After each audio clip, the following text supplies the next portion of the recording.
Properties of Biphenylene as an Atom Filter by Amaya Caudel under the guidance of Deliang Bao and Socrates T. Pantelides. Keys don't work. Okay. So at the center here, you can see it's a sheet of graphene, which is a two-dimensional material, meaning it's only an atom thick. So its Z dimension can be approximated as 0, leaving only the other two dimensions. On the left, you can see electrons, they can pass through just fine. At the center, protons and deuterons, they need an electric field to drive them to pass through. And on the right, helium absolutely can't get through. And in order to pass through this material, they need to overcome an energy barrier. So this is an artistic rendition I've made of the energy barrier. It shows the coordinate of the atom as it passes through the sheet versus the relative total energy in the system. And the energy barrier is the difference between the relative total energy at the initial state and the transition state. So it's the energy that the atom has to have in order to overcome the barrier and get through the material. And on the left here, you can see a collection of energy barriers from pristine graphene or graphene with defects. And on average, you can see graphene with defects has slightly lower energy barriers, which is what we want. And on the right, it shows the areal conductivity of different types of material. The color groupings represent different preparation methods. And the groupings at the top with the highest conductivity, those are the methods that happen to produce the most defects. So more photons are able to pass through because the defects are basically just larger holes on accident. So this begs the question, what if we use a material that naturally has larger pores without defects? So graphene, the material I mentioned before, is on the left with a bond length of 1.42 angstroms. And biphenylene, the one we'll be looking at on the right, has a bond length of 1.52 angstroms. The bond length is slightly higher, but the biggest thing biphenylene has going for it is the 8-member ring in its design. So our goal here is to test the energy barriers of different atoms passing through this material. So these are our tools that we use. On the left, we have eggshell, which is just the shell that holds NERSC, which is how we submit our calculations. And we're submitting them to VASP, which uses density functional theory to do the calculations. And on the right, we have Vesta, which is our visualization tool, and how we look at those outputs and how I made a lot of the pictures I show in this presentation. So the first step we have to do to get these energy barriers is run optimization tests. On the left, you'll see is the Lattice Test, and at the top is a schematic of the unit cell, which is the bundle of atoms that repeats over and over again to make the pattern. It has an A lattice and a B lattice. And the lattice constant, the change of the lattice that is pictured here in this graph is the A lattice, but we change the B proportionally with it at every step, so they're both accounted for. And you will notice it's the actual, what we're looking for here is the bottom of the parabola, where the relative total energy is the lowest, because that's when the system is the most relaxed. It means there's no extra strain that would mess with our calculations anywhere. And you will notice that the bottom of the parabola is actually to the left of 4.5 a little bit. It's like about 4.48. But vertically, they're very similar, so we just called it 4.5 for simplicity. And the middle and the right tests, they function very similarly in that if you increase the number, the value, then the calculation is doing more, so it costs more. So if you're increasing the value just to get the same results where the graph is flattened out, you might as well just take the first one so you don't waste any bandwidth. And so these are the first energy barrier we got. Hydrogen has an energy barrier of 1.58 electron volts, which is a unit of energy. Lithium has a barrier of 1.6 electron volts. Sodium, 5.71 electron volts, and potassium, 14.23 electron volts. And for reference, 1.5 to 2 electron volts is it's difficult, bordering on impossible for the atom to pass through the material. So sodium and potassium, they won't be able to get through, but hydrogen and lithium have potential. And you'll notice that as the size increases, the energy barrier tends to increase quite a bit, except hydrogen and lithium, despite being very different in size, they have very similar energy barriers. And we also noticed that the center ring for hydrogen, it like hugged in tight and got very narrow, and for lithium, it like puffed out and got very wide. And that inspired us to test if we stretch or compress the whole sheet of biphenyline, what will that do to the energy barrier? So this is the first step of optimizing the lattice for when we compress or stretch it. Biphenyline is an anisotropic material, meaning each lattice responds differently to strain.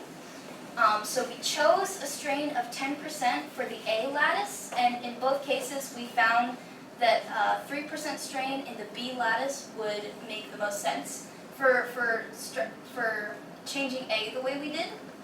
This is the same process as the lattice test I mentioned a few slides before. Now this is the energy barrier results for the compressed biphenyline sheet. For hydrogen, we can see the energy barrier is much lower, 0.83 electron volts. So that's actually like possible and very promising. And for lithium, you can see it's 3.34 electron volts, which is pretty much impossible. So if you compress the biphenyline sheet, hydrogen will get through, but lithium won't. And for stretching it out, it's kind of the opposite, where hydrogen is not going to be able to get through, or at least it would be really difficult, and lithium can get through much easier. This is a collection for compressed, regular, and stretched biphenyline sheets when hydrogen is passing through. And you'll see on the left, when it is compressed, the energy barrier is much better than when it's regular or stretched out. And for lithium, it's the same thing, but opposite. And this shows that if you just leave the sheet alone, then both of them will kind of struggle to get through. And if you stretch it out, then hydrogen will get through, but lithium won't. And if you compress it down, hydrogen will get through, but lithium won't. And if you stretch it out, then lithium will get through, and hydrogen will not. So this shows that we can control the permeability of this material by straining it with uniaxial strain. And now you may be wondering, what about molecules? We also looked at molecules. We looked at H2, which is a molecule of 2 hydrogen, and N2, which is a molecule of 2 nitrogen. And for both regular and stretch, we found that the energy barriers are totally impossible. We found stretching improves them, but it's still not going to happen. But also counterintuitively, we noticed that N2's barrier is much lower than H2, and that doesn't make sense because it's larger. So these are suspicious results. We still need to investigate them. We just haven't had time to do that because this is a 10-week program, and we saw that the barriers were impossible and just focused on atoms. So take this slide with a grain of salt. This might be invalid. But a practical application of the biphenyline sheet is for the hydrogen battery or fuel cell. What's happening in this schematic is hydrogen is coming through on the left, and it separates out into protons and electrons, and the electrons go overhead as an electron current making electricity, and the protons will go through the proton exchange membrane. They'll come back together as hydrogen on the other side, where they'll meet oxygen and escape as H2O.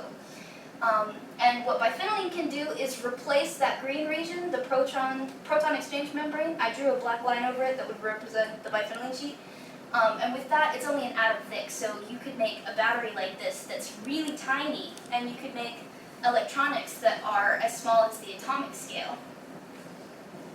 So to summarize what we learned about biphenyline, it has very small energy barriers for hydrogen and lithium.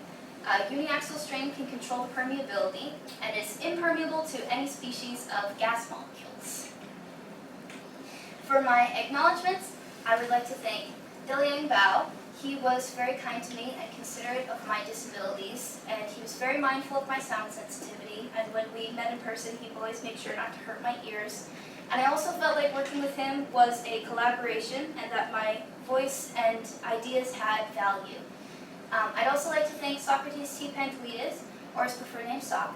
We met every Tuesday, and he gave me advice on how to refine my PowerPoint presentation.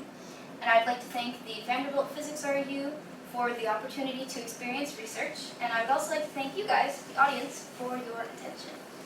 So, questions? This is just like a little background picture. Thank you so much. Does anybody have any questions? Not a question, but a comment. Very impressive set of slides, Amaya. Thank you. I'm happy that I got to make them colorful. I'm glad no one complained about it. But also your presentation style was very, very impressive. Good job. Hello. So you talk a lot about compressing and stretching these sheets. How precisely did you go about that? Because it seems, once again, very small thing. So this is all theoretical. Like it's Could not- you please repeat the question? Sorry. He asked how we went about stretching and compressing them, and I'll go back. So these are theoretical, they're not real, so we're not actually stretching or compressing like a physical thing. There's a file where it sort of has like multipliers that determine how spread out the whole thing is. You give it a set of coordinates and it will spread them out. And you use that to determine how stretched out it is. So you multiply whatever it already is by 10%, or like take 10% away, or you add 10% or take 10% away.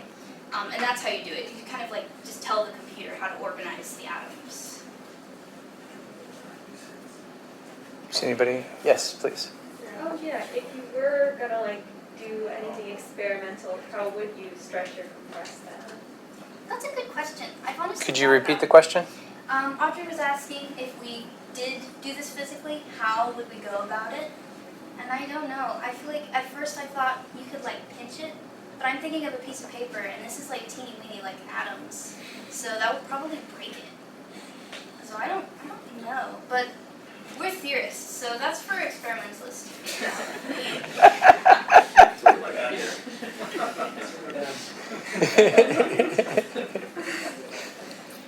Any other questions? Well, thank you so much.